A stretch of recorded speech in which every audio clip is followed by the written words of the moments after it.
Miarabantsika rehetra araka ny fotoana amin'ny fanomezana amin'izao arivariva ny sabotsy fa 20 ny volana febroary 20 azafady sabotsy fa 20 febroary taona 2024 araka ny tenin'ny fanomezana moa dia ifandray vatana amintsika zay te hanaraka izany ny tenako ankehitriny ary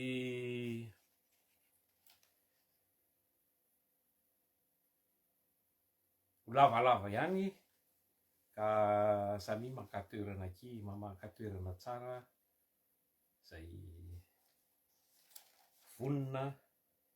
ny anaraka ny resatresaka de ty resaka fitsidian'ny filoha Randrendrina Mikaela Tandrosy farany teo tamin'ny Moscou teo zany no malaza amin'izao fotoana, lasa resabe efa miditra amin'ny resaka hoe guerre de communication moa tsika izao ka samy mampiditra zay heviny rehetrarehetra na ny fombantsika malagasy na ny fahavalontsika malagasy na samitsika malagasy ihany aza dia samy manana ny heviny satria araka ny fitenenana hoe ny hevitra terabary ary ny hevitry ny maro mahatakatavitra ka raha miteny eto tsy hoe miteny amin'ny anarako irery fa mba efa ny fandinidinika miresaka amin'ireo tapaka sy namana rehetra zay liana ary manaraka akaiky ny raharaham-pirenena malagasy ka tsika zao ny tonga amin'le ohatrany any amin'ireny le fanaovana ataontsika hoe any amin'ireny casino filalaovana ireny misy le rehefa miteny hoe fety vos jeux zany ataovy anjaran'ny rosianina sy ny frantsay no manao ny lalao, tsika zany no mampampilalao eto ary isika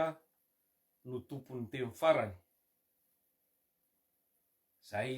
no fivoarana eo amin'ny tantaran'izao tontolo izao satria taloha ny madinika tsy manan-kambara manam-pombava de manaiky fa amin'izao efa misokatra ny tany tontolo efa miditra amin'ny hoe tontolo misokatra isika monde multipolaire zany hoe tsy misy fanjakazakana firenena matanjaka iray tokana intsony ohatra ny nisy hatramin'izay fa firenena mifangaro daholo na matanjaka na madinika mifanaja samy miaraka mifandray ary samy mitady ny tombotsoany ny tsirairay avy ka ataontsika hoe raha resaka fanambadiana le ty resaky tya de araka ny irany amitsika hoe fanambadiana ankehitriny tsy azo atao forcé ka mila mahay misafidy ny lalakale isika satria tonga eo amin'ny sakeli-dalana zao ny firenena malagasy, maro zay sakeli-dalana efa azotsika izay ny diavintsika izay fa nisy ny fotoana mipirioka any amin'ny lalana tsy izy tsika na ny terenana andeha any amin'ny lalana tsy izy de rehefa makany amin'ny lalana ratsy moa anao de mazava ho azy very ary very fanantenana. Ka sarobidy de sarobidy tokoa ny safidianan'ny filoha Randrendrina Mikaila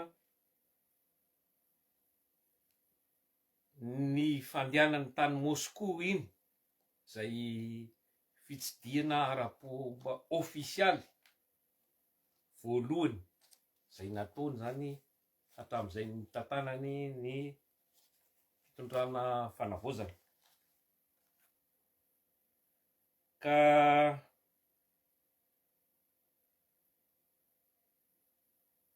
ny ombindray mandro ny tsy ray mifo, ary ny fitiavana sorajadina samy manana ny tiany, fa zay ny manana ny rehetrarehetra maneho ny heviny tsirairay avy sy manana ny heviny sy ny safidiny. Fa ity resaka firenena, resaka firenena no resahina, zany hoe aim-bahoaka, resaka olona 30 tapitrisa no avin'olona 30 tapitrisa no entinao rehefa mandeha manao fitsidiana ara-pomba ofisialy ohatran'ireny ianao, ka mavesatra de mavesatra zany. Resaka fifanarahana politika de resaka tombotsoa, zany hoe tombotsoam-pirenena, tombotsoa amin'ny vahoaka malagasy no tokony atao vaindon-draharaha. Ary indrindraindrindra ny resaka fiandrianam-pirenena, io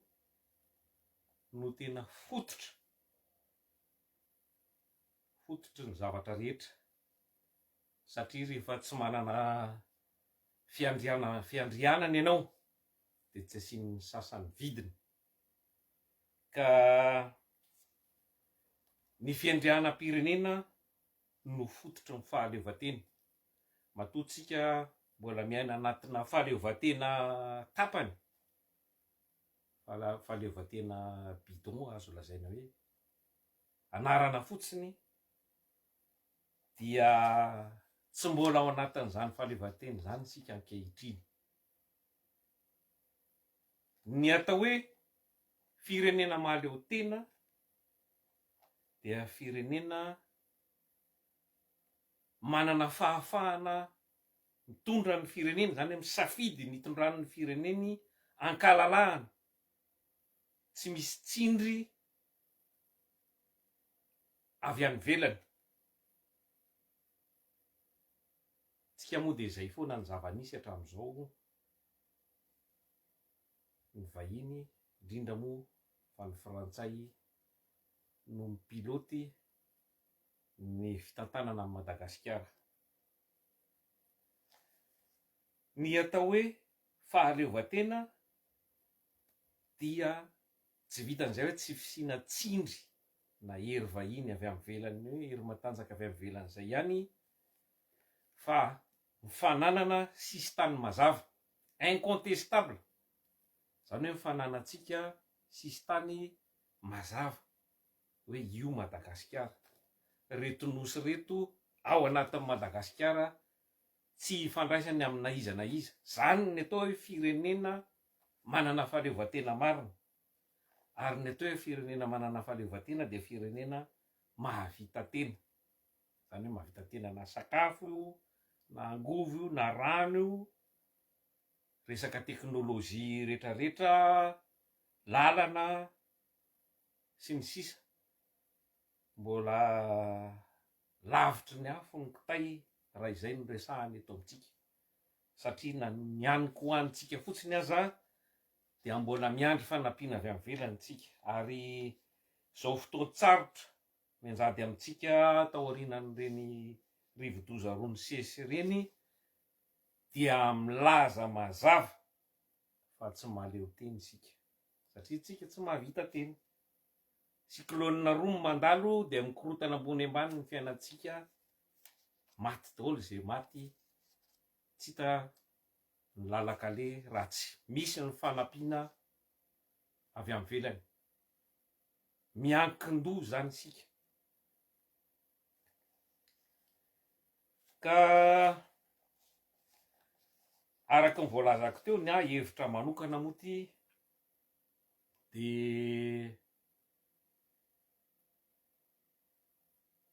safidy tsara ary safidy mazava no nataony ny filoha Randrianirina Mikaely raha tany Moscou no nitodihan'ny loha voalohany indrindra talohan'ny andehanany aty Paris amin'ny talata na alatsinainy ho avy zao. Misy heviny lehibe izany satria voalohany indrindra de tsy voatsindry izy zany aloha, fa nalalaka ny safidiny aizany no aleha. Firenena anankiroa mifanandrina, tena hoe fahavalo zany Rosia sy Frantsa zany amin'izao fotoana zao, manao guerre de proxy na ady akolaka amin'ny alalan'ny Ukraine amin'izao fotoana. Fanipaka ohatran'ny atsimo sy avaratra zany firenena anankiroa zany, fanipaka koa ny tombotsoany. Ka ny fandehanantsika any Moscou, fandehanantsika any Rosia de midika fa tsy voatsindritsika aloha voalohany indrindra, ary tsy voasakatsakana fa malalaka amin'ny safidy ataotsika. Tsy midika zany ho tsopahantsika tanteraka ataontsika ohatrany tsy misy la Frantsa, fa itsika no mitondra amin'ny baolina, isika no misafidy hoe iza no mahasoa ny firenetsika. Io tsy inona ny resaka mandeha foana fa ny asa vita no itsarana ny tantara. Ka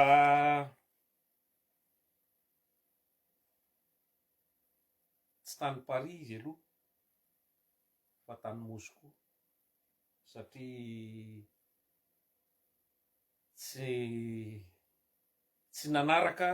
ny toromarika hatramin'izay hoe nos enfants de la patrie na nos ancêtres les Gaulois.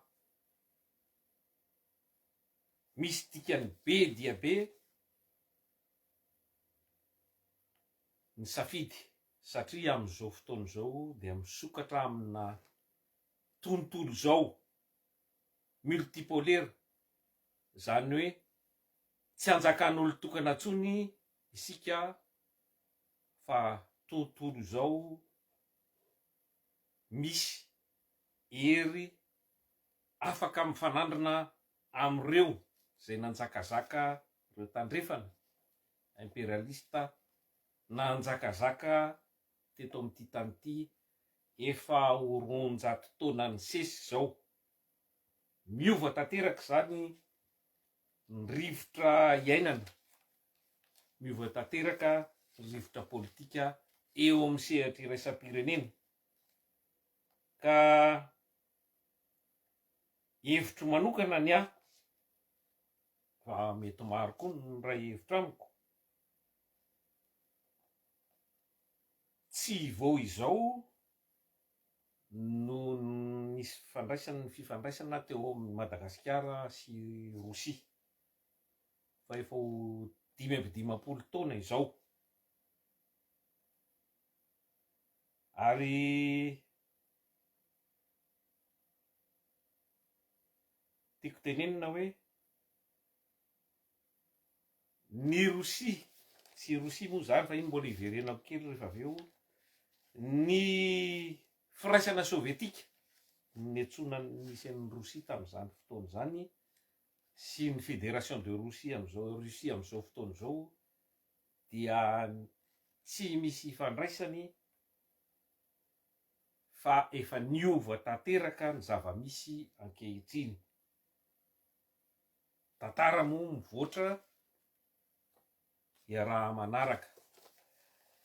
Ka Ny fanontaniana mipetraka zany de hoe hiaradia amin'ny Rosiana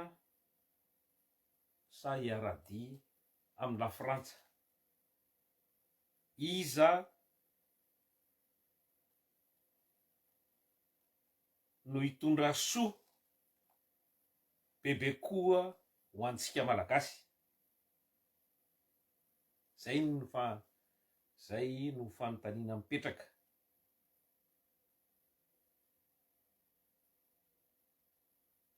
Miverimberina tanteraka ireto rehefa miady hevitra amin'ny olona zany sy ny namany eny anany, verinaberina tanteraka reto fanontaniana reto hoe Rosia mpanao jadona, tany jadona ve no irahantsika? Misy koa ny fanontaniana iray hoe miala amin'ny mpanjanaka frantsay ve de hiditra amin'ny mpanjanaka rosiana? Ary ny toromarika ny mena namana ray zay de hoe Poutine dia mpitondra jadona, mpampialokaloka jadona any amin'ny taniny. Zavatra azotsika hitondrana fanazavana mahalalaka sy mazava be daholo zany rehetrarehetra zany. Ka araka ny voalazako teo dia miova tanteraka ny daonina na ny contexte misy eto amin'izao tontolo zao ankehitriny, manomboka petraka tsy moramora ny atao hoe nouvel ordre mondial, lamina vaovao eto amin'izao tontolo zao, eo amin'ny lafiny géopolitika, lafiny géostratégique, zany hoe fifandraisana eo amin'ny firenena samy firenena maneran-tany.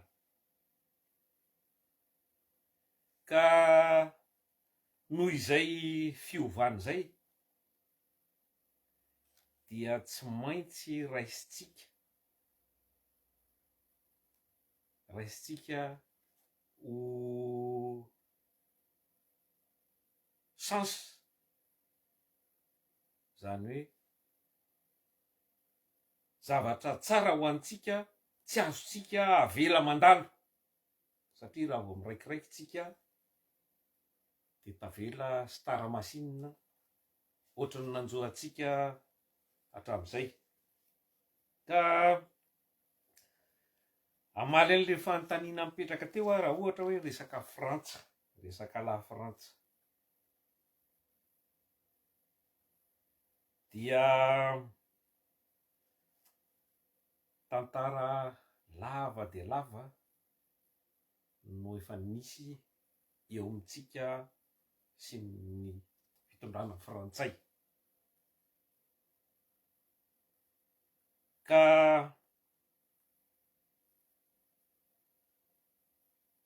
telopolo amby zato taona zao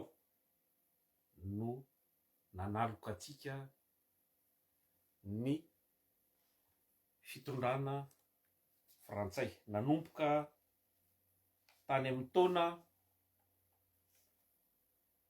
1920 izay nanaovany annexion,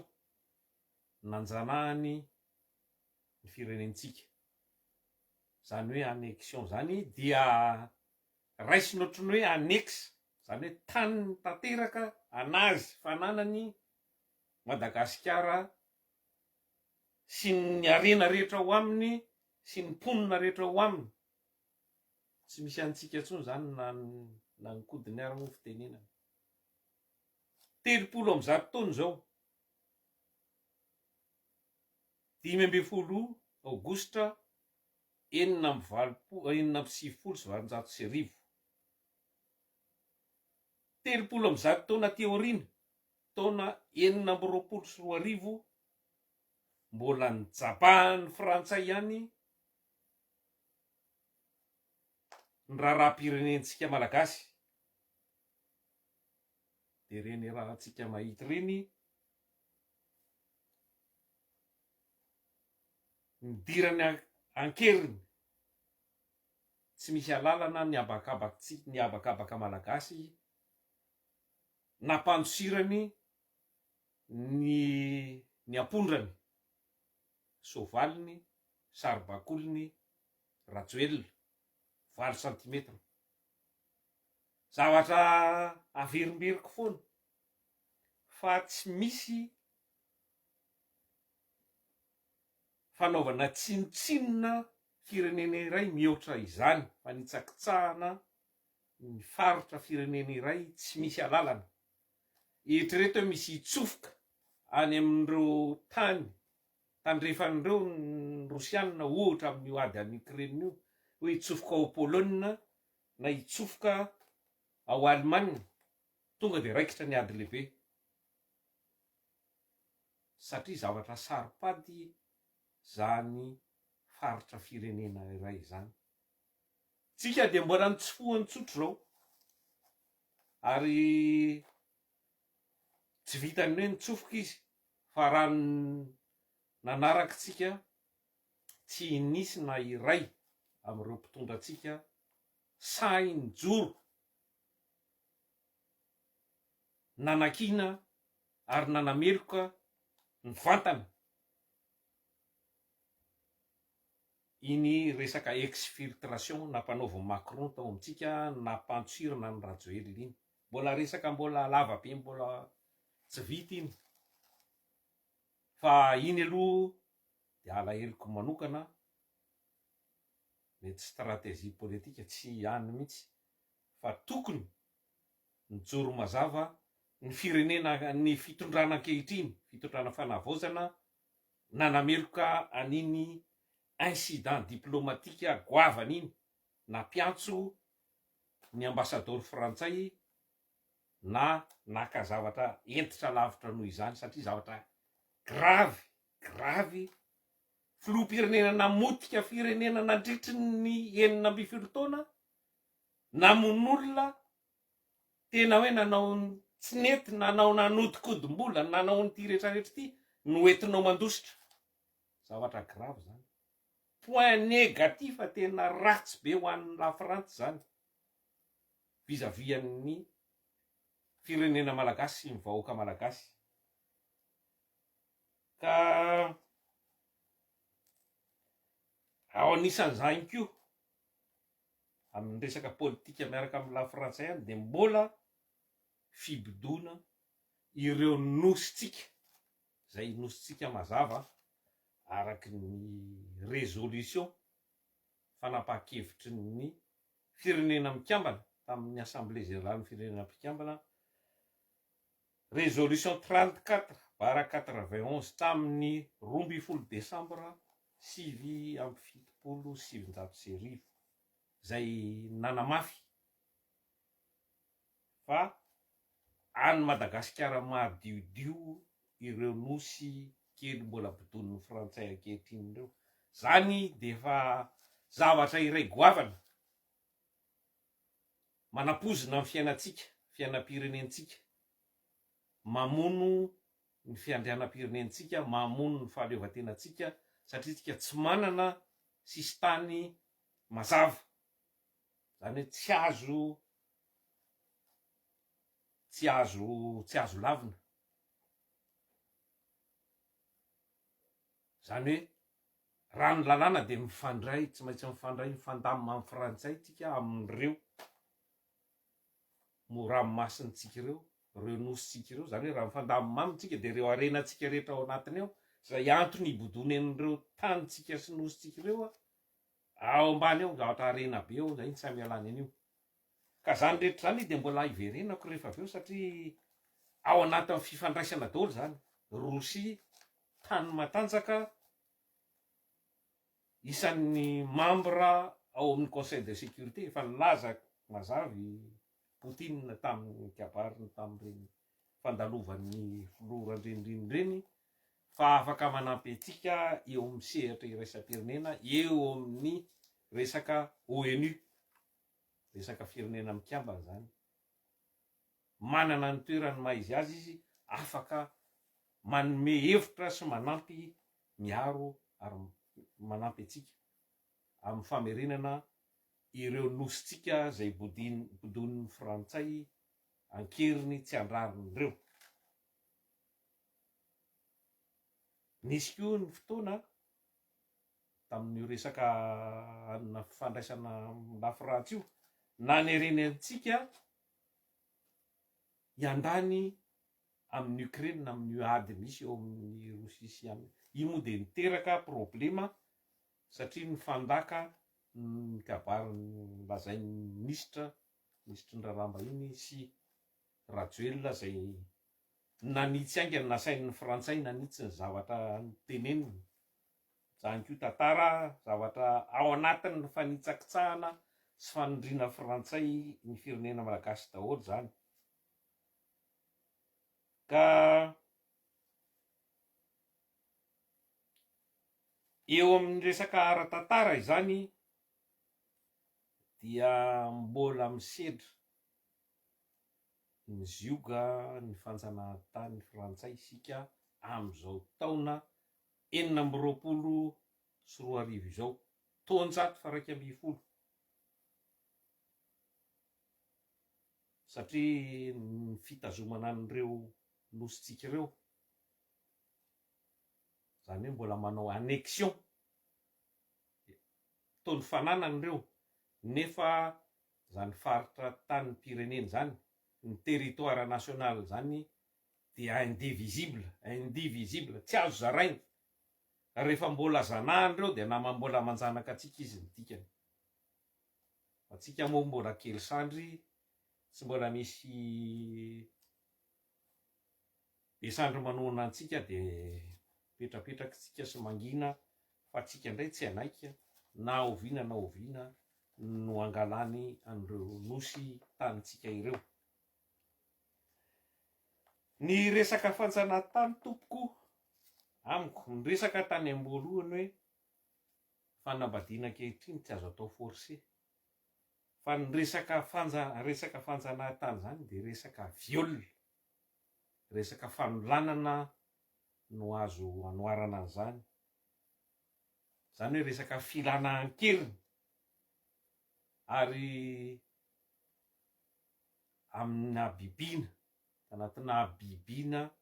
tsy roa amantany no miainan'ireo razambentsika tia tanindrazana nanohitra resistant nanohitra ny fidiran'ny mpanamboatra frantsay tamin'izany fitoetsy raha kely indrindra ny maty za manao hoe amanapitrisany. Ka zany rehetrarehetra zany de mbola vary mangatsika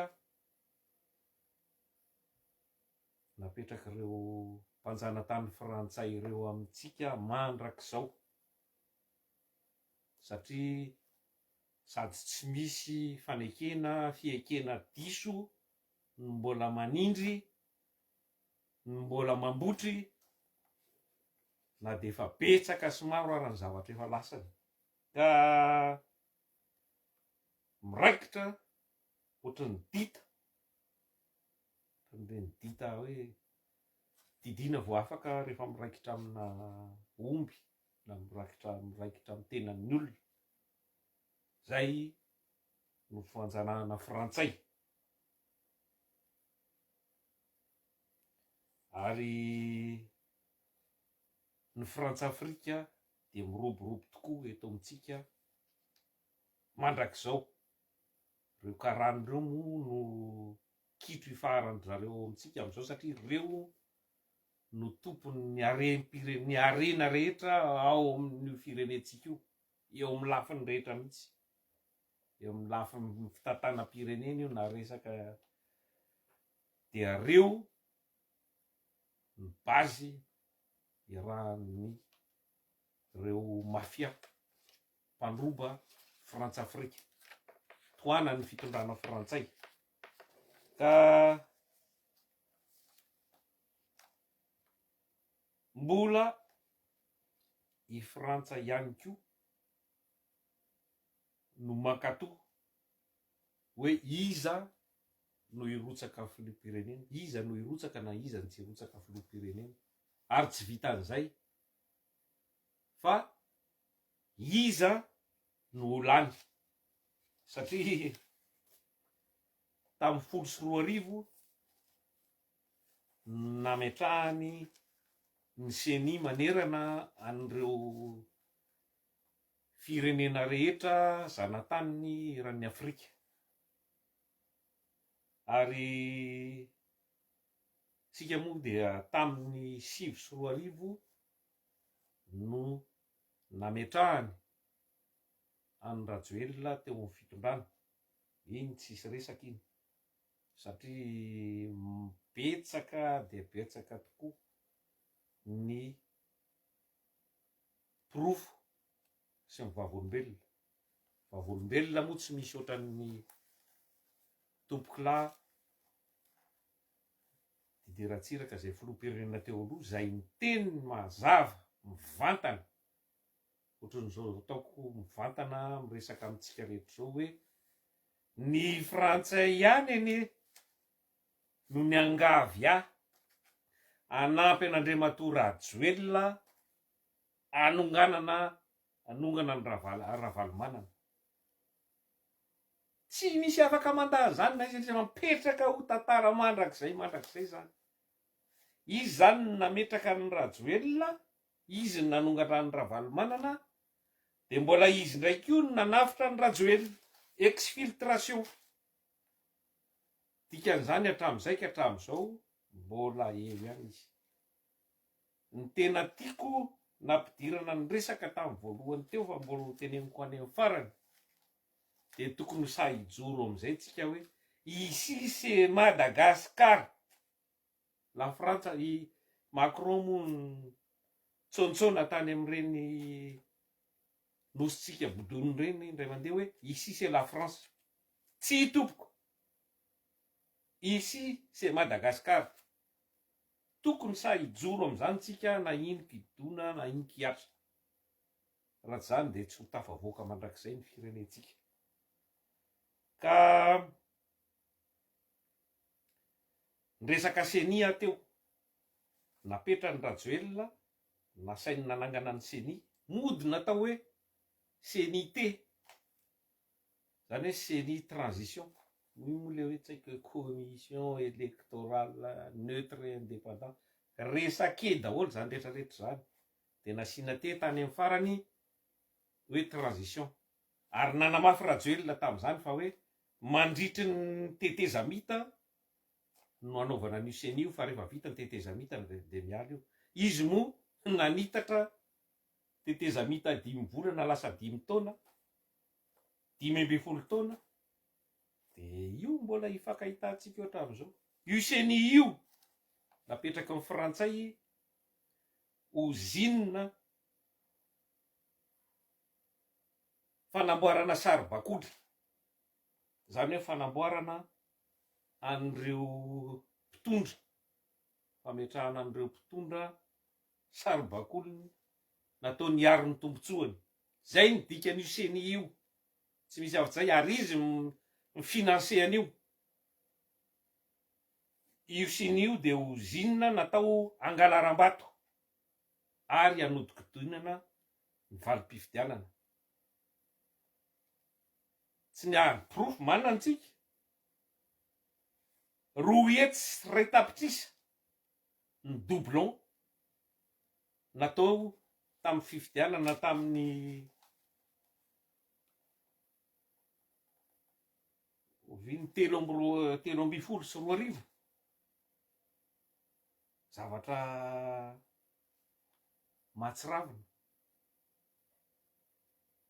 mahatsiravina navelana andeha fotsiny zany rehetrarehetra zany.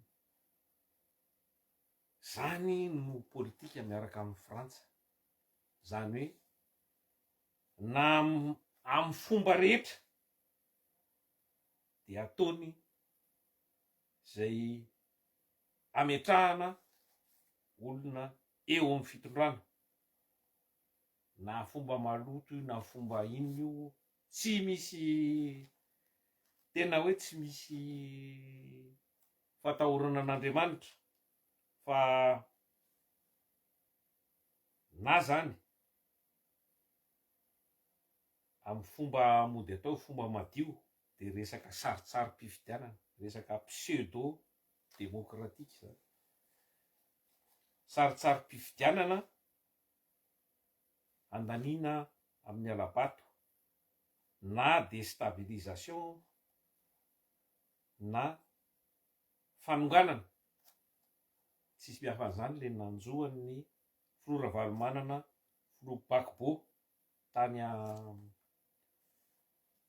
an'inona izy ty, tany Côte d'Ivoire, na famonoana mihitsy. Zay ny nanjohan'ny Tompoklahy Ratsimandrava, zay samy kitikitika ny tombontsoa frantsay ary niaro ny tombontsoam-pirenena malagasy ary nanome ny fahefana feno ny vahoaka. Zavatra biby mampatahotra azy zany, biby dia ho an'ny frantsay zany iny izy mivonoana iny. Sika samitsika malagasy hamono ny asain'ny mifamono. Izy tsy hitanao eo fa izy mibaiko sy mananona tsi-ambadika fotsiny. 420 no filoham-pirenena afrikanina novonon'ny frantsay satria nijoro hiaro ny fireneny, hiaro ny tombontsoam-pireneny, hiaro ny vahoakany. Isan'izany no akaiky fantatritsika de Tompoklahy Sankara, Thomas Sankara ao amin'ny Burkina Faso ankehitriny io, Tompoklahy Kadhafi, Muammar al-Kadhafi filohan'ny Libia, sy ny 20 hafa zany. Ka rehefa manelingelina ny tombontsoa amin'ny frantsay zay dia ailony amin'ny fomba rehetra zany. Ka tadidio tsara fa rehefa ny mpitondra ny filoha no asoasony ampiny sy amoahany vaovao tsara dia midika zay fa mety amboariny sy miaro ny tombontsoany ary tsy kitikitihany. Fa rehefa ny mpitondra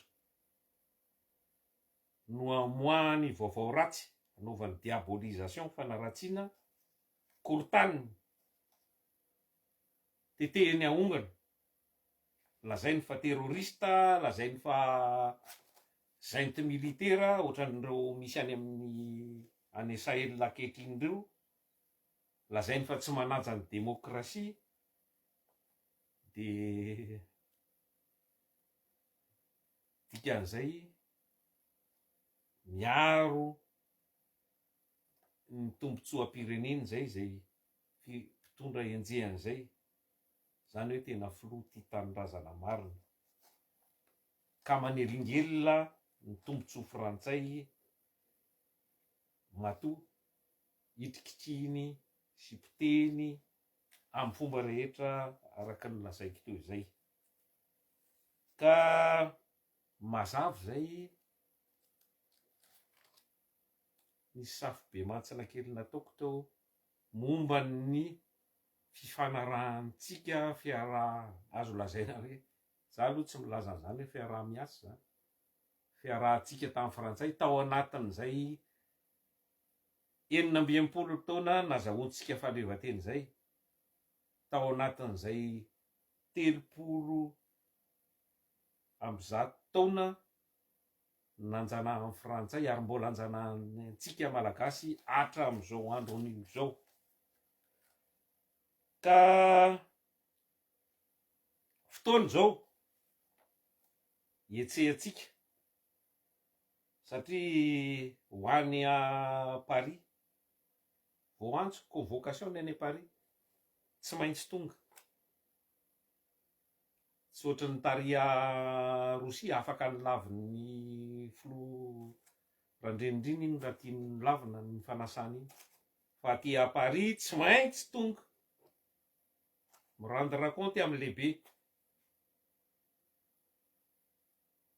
Ka Macron tokony ararotintsika satria ao anaty fahasahiranana lalina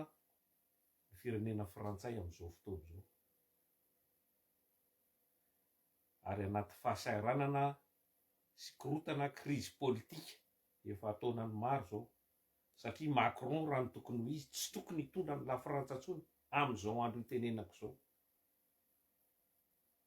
fa no fahaizany manodikodina ny lalàna sy ny aniny eo dia ny olana koa moa eto Frantsa dia ny mpanohitra, le tena mpanohitra matanjaka ary majoritera tompony ny maro anisa dia mifanohitra mifamono ny extrême droite sy ny extrême gauche, dia manjaka toka Macron eo aniranirany, fa efa maivana izy zao, efa vizaka izy zao satria efa eo zay tsy fananany legitimité zay intsony. 70 isan-jato sisa ny olona makatoa ny fahefan'ny Macron, ary izy efa en fin de mandat, zany hoe efa vitany aminy, efa tsy eo tsony io afaka kely foana, io ny tsipatsipahany mananganady any Ukraine io afa mijanona eo amin'ny toerana eo, fa tsy adala akory ny Rosianina ka hiditra amin'ny fandrikin-jareo hoe anakorotana ady lehibe amin'io. Iny mbola hidirako rehefa avy eo ny resaka momba ny Rosia, satria resaka Rosia tsika zao vita zay ero ny resaka momba ny la Frantsa. Resaka Rosia indray dia tsy mba nanjanaka firenena tany Afrika Rosia, tsy nanjanaka amin'ny Madagasikara velively zany ny Rosianina, ary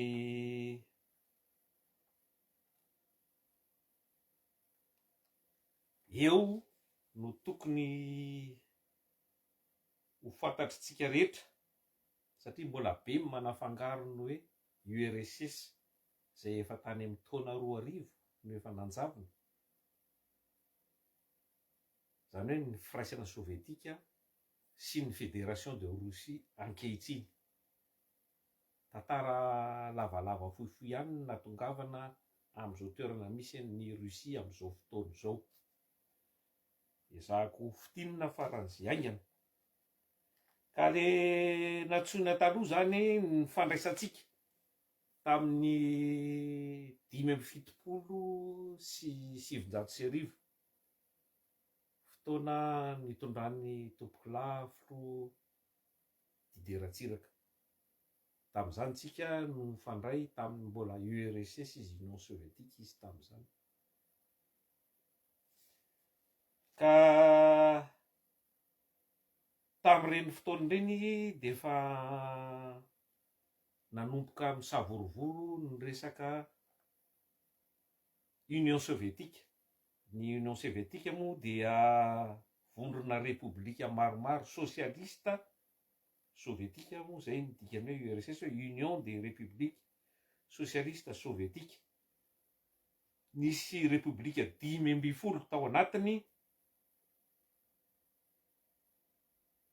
ary tsy ny Rosianina ihany fa nisy reo firenena tandrefana tatsinanan'ireo tao anaty zay, 5 ny totaliny.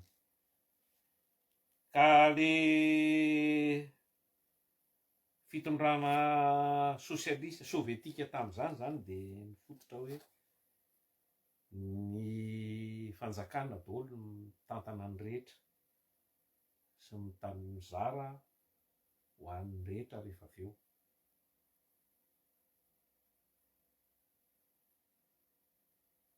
Dia tamin'izany zany tamin'ny taona tamin'ny 9 Desambra raika no 12 Desambra 1909 no niforona ny URSS na Union des Républiques Socialistes Soviétiques, ary Lénine no namorona izany. Tao anatin'ny taona maromaro dia nandalo fotoan-tsarotra ny firaisana sovietika ary ny korosofahana azo lazaina hoe effondrement rava ny firaisana sovietika ny 20 desambra 1970 i tompoklaa Gorbatchev no mena ny fahefana tao aorianan'izay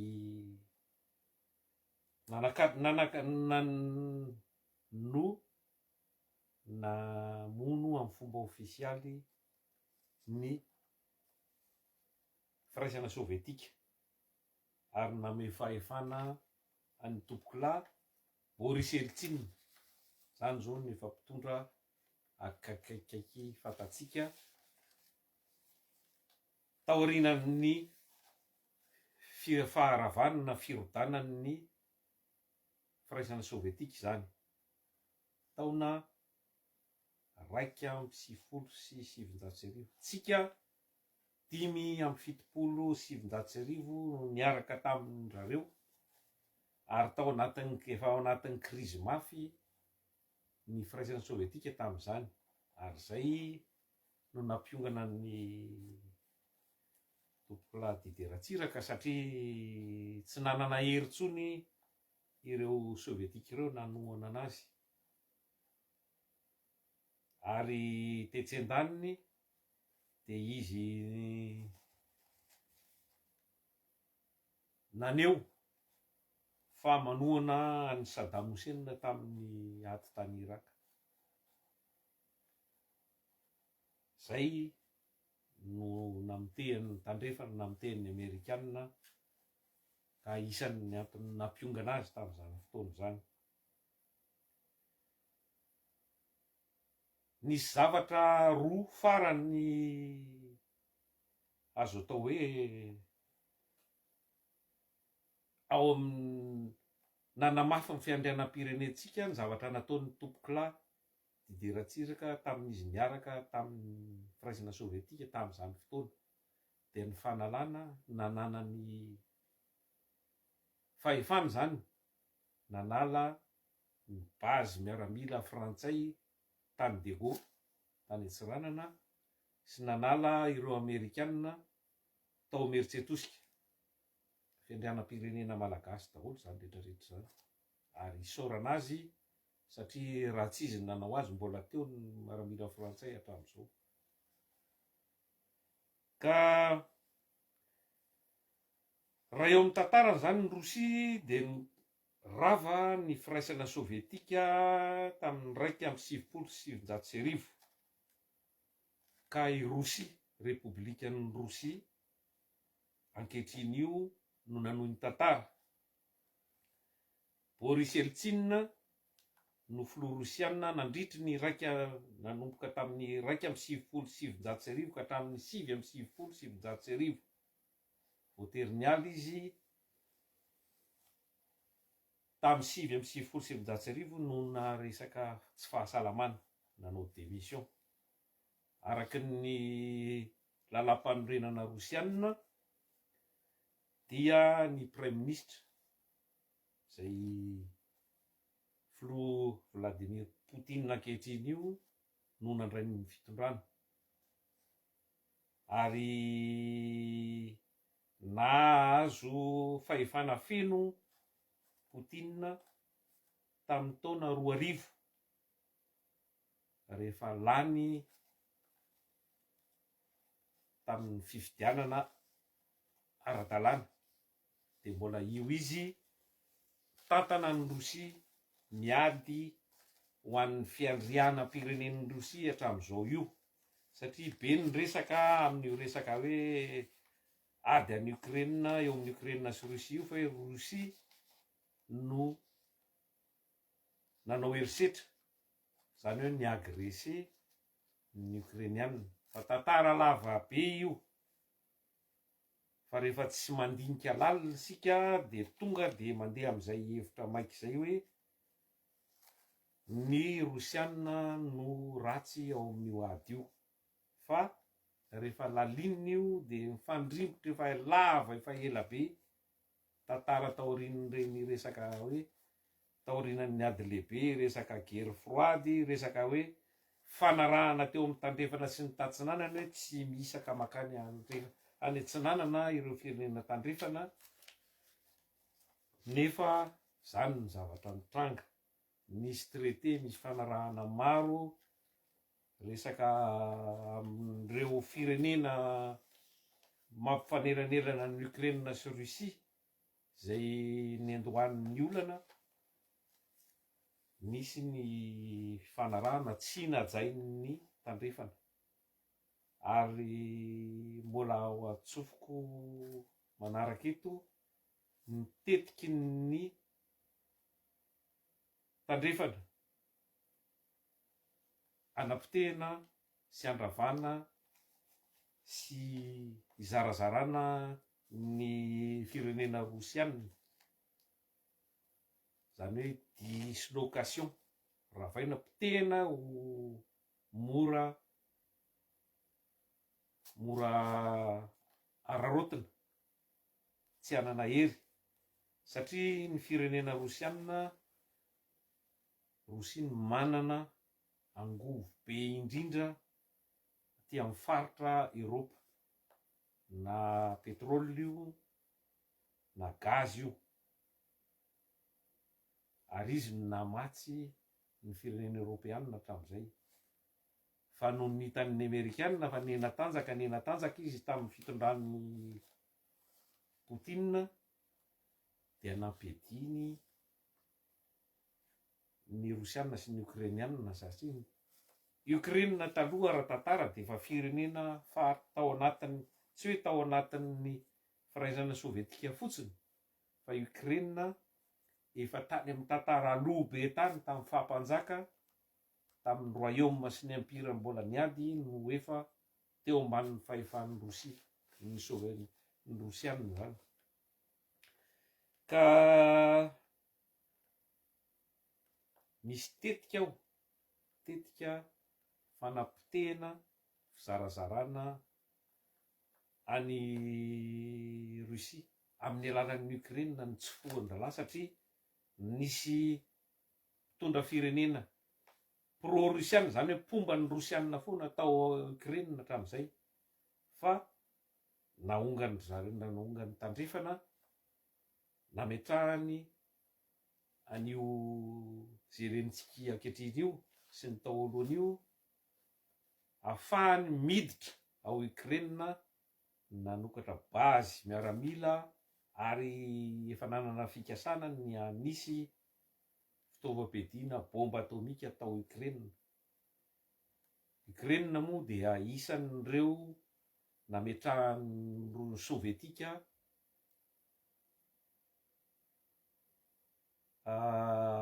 centrale nucléaire, zany hoe famokarana nucléaire civile, ary efa manana traikefa amin'ny resaka nucléaire,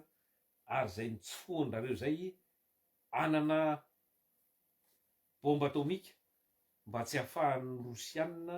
mihetsika intsony. Efa tsiriky Poutine zany dia niazony nataony tonga aloha, dia iny izy nidirany ankerin'iny tany amin'ireo faritra sisy manasisy tany ny Ukraine sy Russie. Tantara lavabe iny, fa mila fandinihana manokana ho an'ireo zay liana aty anaraka zany, ny document alefa eo ihany amin'ny publication raha ohatra ka misy mazoto. Fa fean'izay rehetrarehetra zay zany dia azo lazaina hoe niova tanteraka Rosia tao anatin'ny taona 20 taona zany zao nitondrany Poutine, ka maro dia maro no mbola mihevitra fa mbola ny firaisana sovietika teo aloha ihany io, fa ny Rosia ankehitriny de efa tsy mena mita amin'ireo firenena tandrefan'ireo, ary izy no azo lazaina hoe symbole ny fanoerana ny hery tandrefana impérialiste, satria izy irery no samy joro manohitra an'ireo io ady any Ukraine io ny zavatra efa adin'ny OTAN manontolo amin'ny Rosia io e, tsy resaka Ukraine fotsiny, raha Ukraine fotsiny io a tsy mifandanja amin'ny Rosia fa afaka miteny io na ray volana fotsiny ary, fa ny OTAN ray manontolo miaraka amin'ny États-Unis zany ny Europa tandrefana ireo miady amin'ireo, mieritreritra fa ikorosofahana ho potika ao anatin'ny andro vitsivitsy fa de io izy mitana efa taona teoriana io mbola mifampitana, ary ny Rosianina no manana tombony, zareo no mandroso eo amin'ny lafiny arahady amin'izao fotoana izao, zany hoe izy no manana victoire kokoa mihoatra amin'ny resaka reo Ukraine reo. Ka iny resaka entre parenthèse na finositsika fotsiny ny atao nandalovana fotsiny fa tsy misy itovizana amin'ny toe-draharaha tamin'ny andron'ny URSS taloha zany ny Rosia amin'izao fotoana izao, amin'izao fotoana izao efa niova tanteraka eo amin'ny lafiny rehetra no mifanana angovo ampy, ny fanana amin'ny manam-pahaizana, dia lasa isan'ireo firenena matanjaka sy mafindrindra eto ambony tany izy amin'izao fotoana izao, raha eo amin'ny lafiny hoe ara-miaramila dia Rosia no puissance nucléaire voalohany. Le olombelona moa de mampalahelo fa tsy afaka mifampiresaka intsony zao raha tsy amin'ny alalan'ny fitaovam-piadia, ny kerisandry de mipirina, fa tsy ahafaha mikitika ny Rosia de satria manana an'izay puissance nucléaire zay zareo. Dradradradraina fa hoe isolé Poutine, zany hoe ialan'ny olona rehetra Rosia, fa ny tena marina de izy zao no manambatra ny rehetra amin'izao fotoana izao. Rosia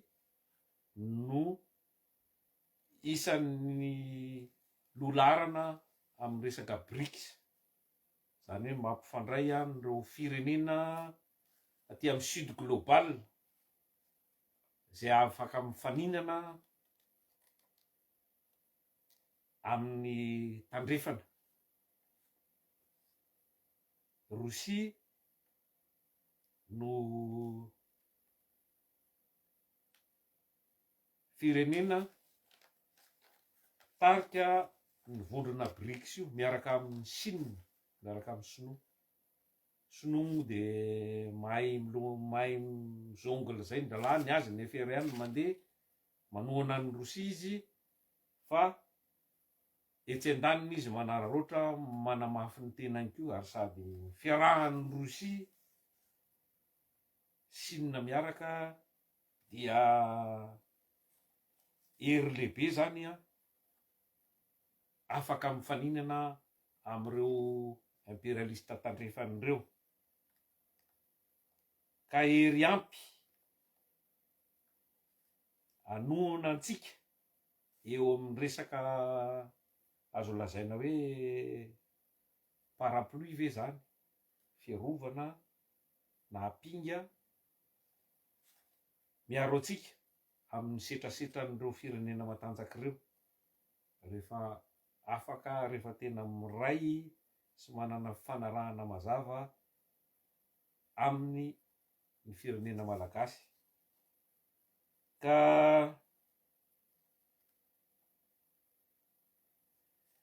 ny zava-misy ankehitriny de mivadika ny rasa, satria tamin'ny taona sivy zany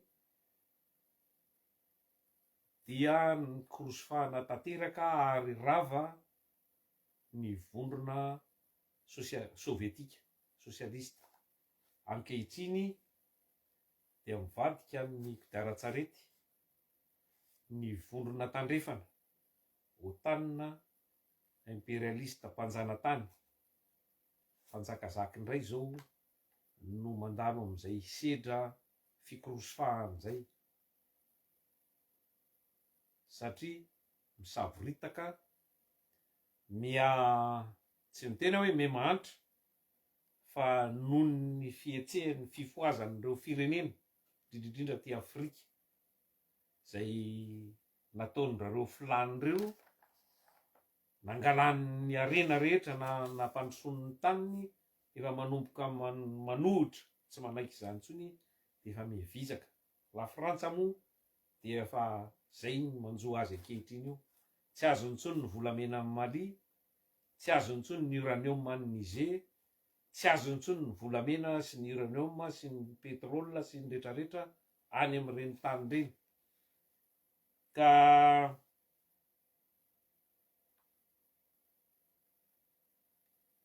tiako tenenina hoe na iza firenena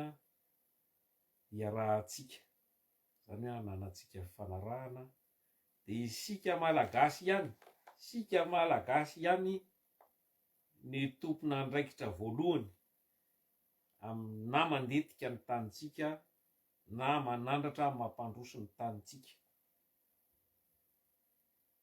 Zay tokony ho tadidintsika rehetra. Ary amin'ny fiarahana amin'ny firaisana sovietika amatray zafady indrindra, fiarahana amin'ny Rosia, ny ohatra akaiky azotsika raisina, tsy mitena hoe alaitahaka, firenena samy manana ny azy Burkina Faso tsy Madagasikara, Mali Madagasikara tsy Mali, ary Niger tsy ho Madagasikara, samy manana ny andrareo azy ny firenena tsirairay avy. Fa reo zao no azo atao hoe showroom na vitrine ny fanarahana miaraka amin'ny Rosia, satria reo firenena telo reo, Mali, Burkina Faso, Niger, no firenena am'izao tsika miteny zao samy joro hiala amin'ny zuga frantsay, émancipation totale, zany hoe andray ny fiainan'ny pireneny sy ny hoaviny an-tanana,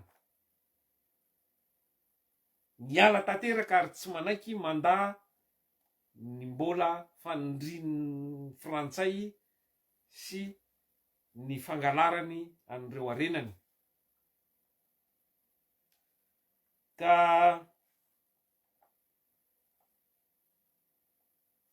tsy afaka nanao izany reo firenen'ireo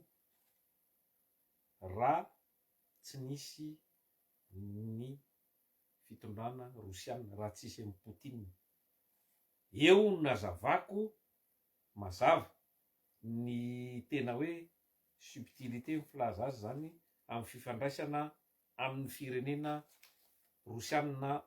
ankehitriny na ny firenena BRICS amin'ny ankapobeny.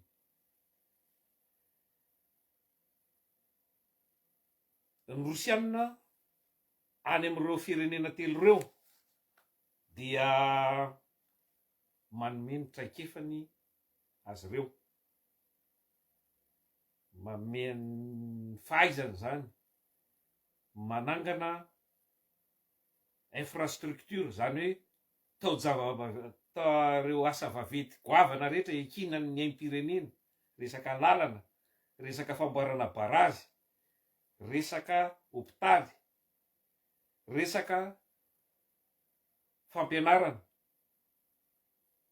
Any amin'ireo firenen'ireo dia manangana usine any toerana mihitsy ny rosiana amin'izao fotoana izao, any Burkina Faso ny resahako, ahafahana manodina mivantana ao an-toerana reo akora, zany hoe manome asa, manome lanja, manome vidiny an'ireo akora zay trandrahana, zay miverina amin'le firenena. Manangana usine izy, manofana ingénieur, any amin'ny firaisana any Rosia manangana université école lambony any fanana ingénieur any atoerana any Burkina Faso. Zany rehetrarehetra zany zavatra tsy hisy ary nofinofy zany hoe ho frantsay naonao an'izany, tsy hisy tsony zany, tsy hisy mandrakizay zany raha mbola frantsa koa ny Frantsa. Ary ao anatin'izay rehetrarehetra zay dia ny resaka politika fifandraisana eo amin'ny Rosia sy ny BRICS zay zany ny politika ankapobeny BRICS dia ny voalohany ny fifanajana eo amin'ny firenena tsirairay avy. Tsy misy ny hoe tia matanjaka tia osa fa samy ao anatin'ny vondrona, dia fiaraha-mitantana miaraka. Tsy misy hoe ohatrany tamin'izao hoe Amerika amin'ny matanjaka zao dia Amerika amin'ny manao ny laloahany, fa ao anatin'ny BRICS ohatra misy ny Rosiana, misy ny Sinoa, misy ny Brezila, misy ny Afrique du Sud, Afrika Atsimo, misy ny rehetrarehetra ao dia fiaraha-mitantana, dia ny respect zany hoe fifanajana eo amin'ny samy firenena mifandray mifanaraka ny baziny. Ao anatin'izay fifanajana zay ny fitoviana égal à égal, zany hoe tsy misy tia tombo sy ala hoe tia ambony tia matanjaka ty tsy matanjaka, fa firenena samy firenena ao anatin'izany mifanaja mitovy. Ary ao anatin'ny fanarahana dia misy ny atao hoe gagnant gagnant, zany hoe samy mahazo tombontsoa zany, ny tombontsoa an'ny firenena malagasy samy tout le monde est content, samy faly daholo na sika na ny Rosiana na ny Sinoa na zay rehetrarehetra eo. Zany zao no fandraisana am'izao lahatra lamina vaovao eo eran-tany zao, nouvel ordre mondial. Ka amin'io dia zay manome offre be indrindra zany, zay manome be indrindra ny vola be indrindra anao no ifanaranao. Mazava fa tsy hitovy, tsy maintsy mifandanja ny hoe avy aiza tsika manana akora ohatra lafo de lafo tsy fahita n'aiza na aiza, ny zareo manana ny teknôlôjia, tsika manana petrôly ohatra na gazy nefa tsy mahay mitrandraka, ny zareo mahay mitrandraka. Eo le fifandraisana. Mazava fa zay mitondra kapitala be indrindra no mahazo tombo misimisy noho ny hoe tsy de manana, tsy mitondra kapitala. Fa taloha tamin'ny hoe mbola tontolo zao hoe unipolaire, zany hoe mbola ireo tandrefan'ireo nandidy nanjakazaka natokana teto ambonin'ny tany, dia ndareo manapaka ny rehetrarehetra, zareo manapaka ny vidiny hividianany azy aminao. Raha ataontsika hoe raisitsika hoe 100 isan-jato le zavatra, ny ray isan-jato makany am-paosin'ny vahoaka firenena malagasy, 70 isan-jato makany amin'zareo.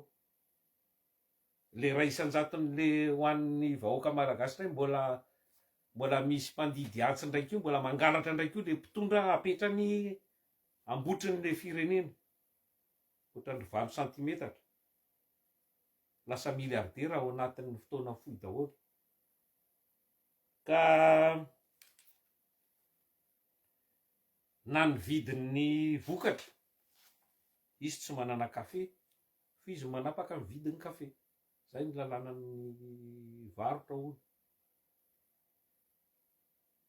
Tsy manana kakao izy fa izy manapaka ny vidin'ny kakao, tsy manana diamondra izy fa izy manapaka ny vidin'ny diamondra. Ka zany rehetrarehetra zany dia tokony ampisaina antsika menakavy mba hanararoatra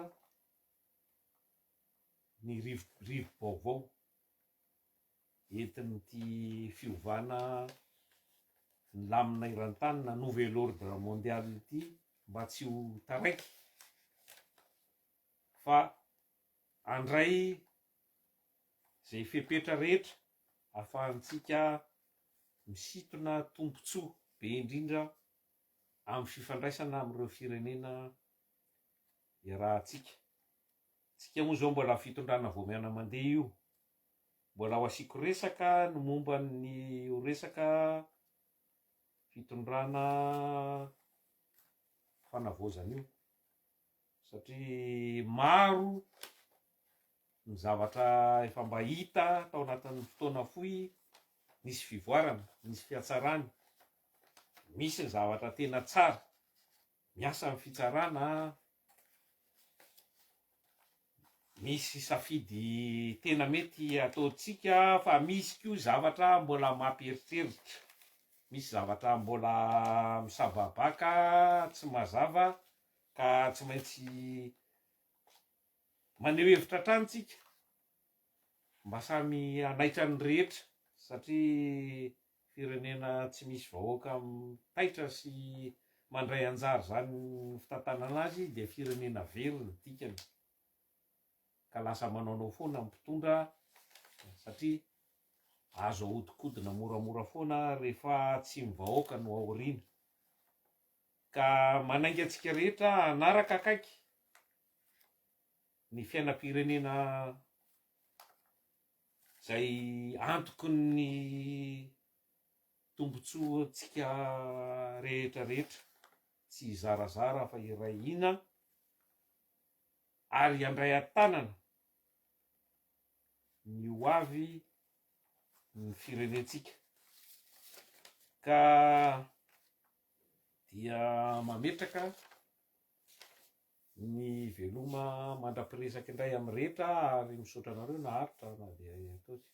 tsy de nisy ina loatra fa zay mahatakatry ny tena tsotsotra ho azon'ny rehetra no nolazaina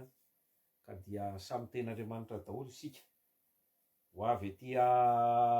Paris aty Frantsa indray zany ny filoran-drenindrina